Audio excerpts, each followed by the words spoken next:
so hot. It's like, Yeah. my God. Yeah, I wish. Yeah, I'm gonna take this off.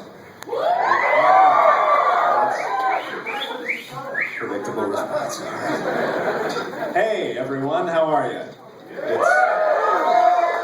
It's great to be here. It is really warm. The lighting's terrible.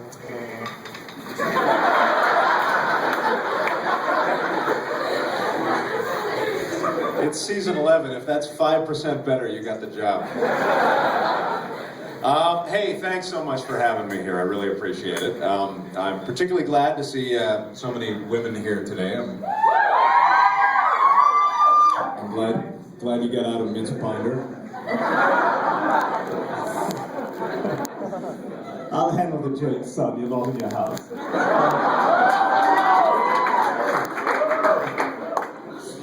Yeah, I love Iowa for a number of reasons. It's been an amazing time for me so far since I've been here. I've taken advantage of a lot that your great state has to offer. I visited John Wayne's birthplace. I ate some homemade cream corn, and I married a dude. So it's been quite an afternoon. But obviously I'm here today to ask you to cast your vote for the only responsible candidate in this election. The one who believes in a woman's right to choose. The candidate who understands that the scientific community has spoken on climate change, that this problem threatens the future of our planet, and who is willing to lead the way when it comes to finding solutions. I want you to vote for the candidate who believes that every man, woman, and child, no matter how rich or poor, deserves health insurance. In short, I'm here today to ask you to vote for Mitt Romney in 2002 for governor of Massachusetts.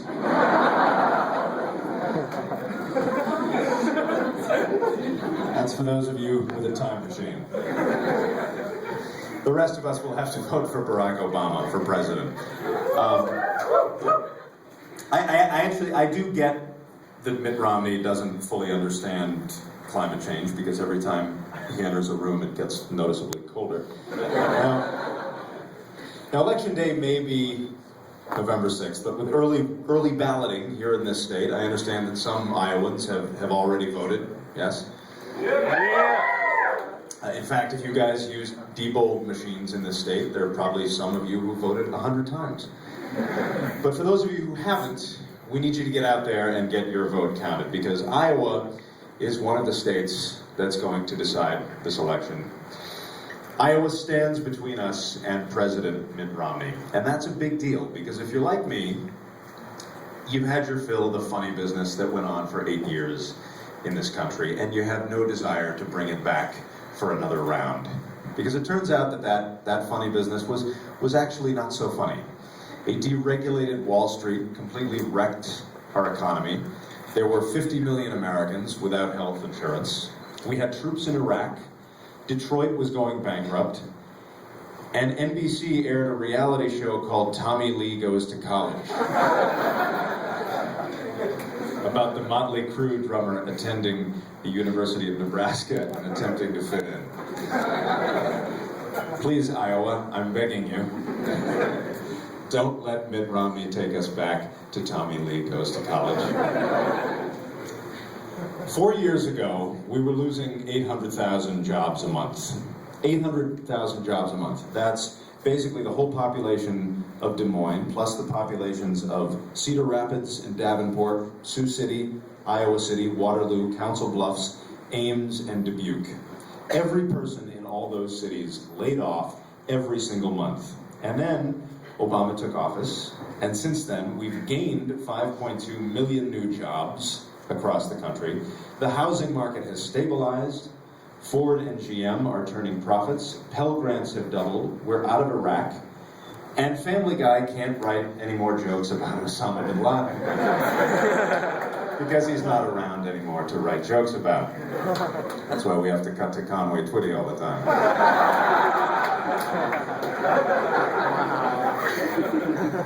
Bob is now at the bottom of the sea, so SpongeBob will have to handle those jokes. We do have a long way to go still. We need to get our troops out of Afghanistan and send them back to their homes. And since Obama repealed Don't Ask, Don't Tell, a major step forward when it comes to all Americans being treated equally, we need to send some of our troops back to their fabulously decorated homes. Where we don't need to send our troops is Iran, which seems to be Romney's plan.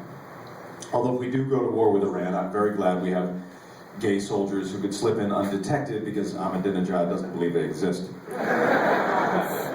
Which is a strategy that worked great for Peter Pan and the Lost Boys in their defeat of Captain Hook.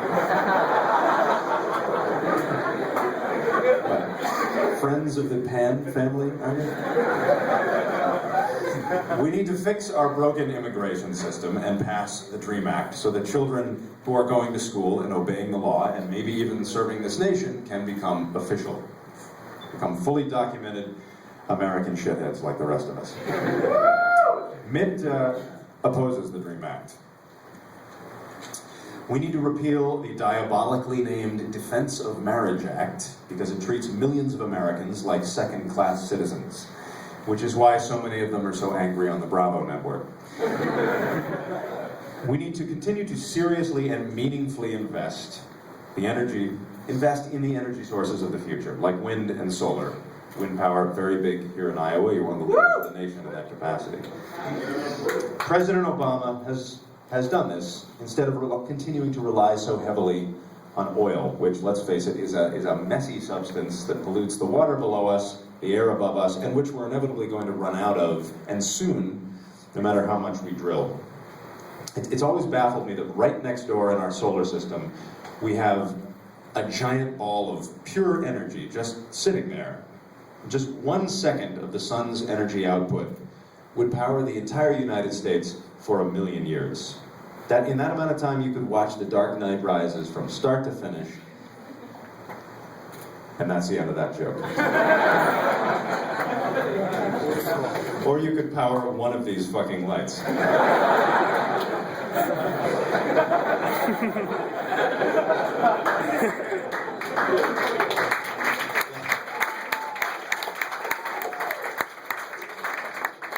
The helicopter's ready, boys. It would be nice to find a way to harness this energy, and that's why I wonder, why do conservatives like Mitt Romney resist this kind of forward thinking? What exactly are these conservatives conserving? The answer is, of course, a few extra bucks for the guys on top. Because God forbid a billionaire oil man give up his diamond-plated toilet seat so the rest of us can live a little better. You want to talk about excess? Here's excess. Romney owns a dancing horse. Owns a dancing horse. I'm not making this up. Look it up online. Why is it that you can have a dancing horse and still be taken seriously as a candidate for president? But if you have a dancing bear, you can only work at a Ukrainian carnival. And if you have a dancing monkey, you're Justin Bieber's parents, I guess. I don't know. He's not here. We like him. We like Justin Bieber. He did Family Guy. He's our friend. I'll tell you one thing, and this is coming from a rich guy. The rich do not need anyone's help right now. They don't need more tax breaks, which is what Mitt Romney will offer them, dragging us back into the same kind of top-down economic structure that got us into this mess during the Bush presidency. Obama has made very real, very significant strides when it comes to its repair, but as Mr. Spock reminds us in Star Trek II, it is far easier to destroy than to create. And I remember the Genesis device, remember? And I remember thinking the night Obama was elected, man, this guy has a hurdle to overcome. Everyone is going to expect him to fix this mess overnight, which nobody can do. And if we're really being honest with ourselves, something that took 8 years to mess up is probably going to take twice that amount of time to fix in its entirety. It can be done, but only if we keep moving forward in the right direction, which means finishing what we've begun during the last 4 years. And here's something else that no one ever...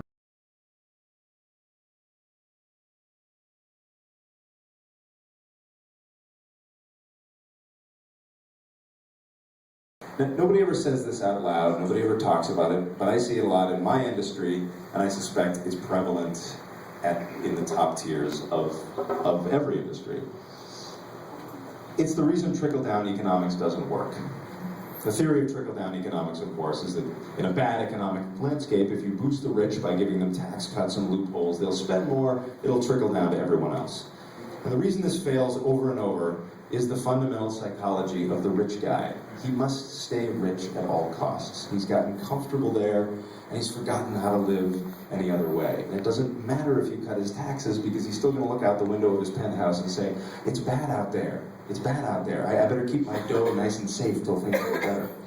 But of course, in the top-down economic model, it won't get better until he spends. So you have this vicious circle that won't improve.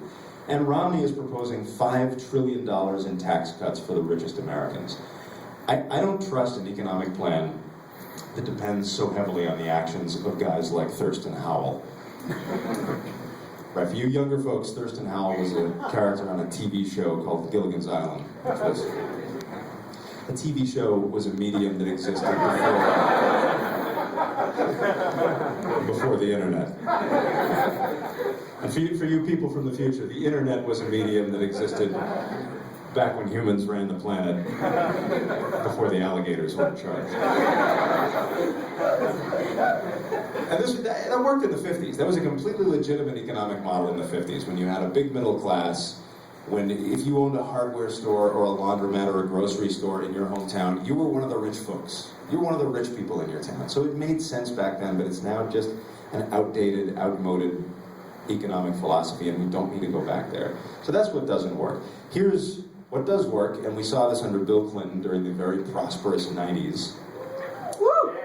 Yeah. Oh, that's right, ladies. Yeah, you've all got it taped to your ceilings.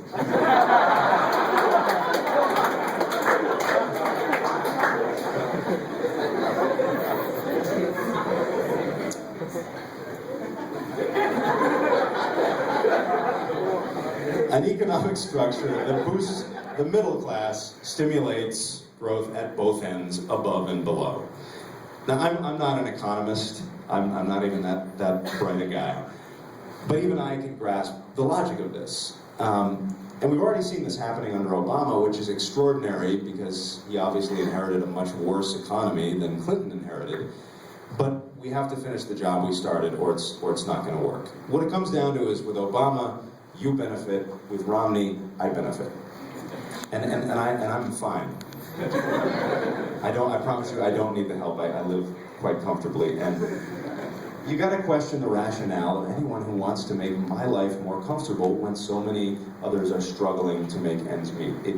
It's irrational. It makes no sense. But if you improve conditions for the middle class, everyone, me included, benefits in ways that are a hell of a lot more important than money.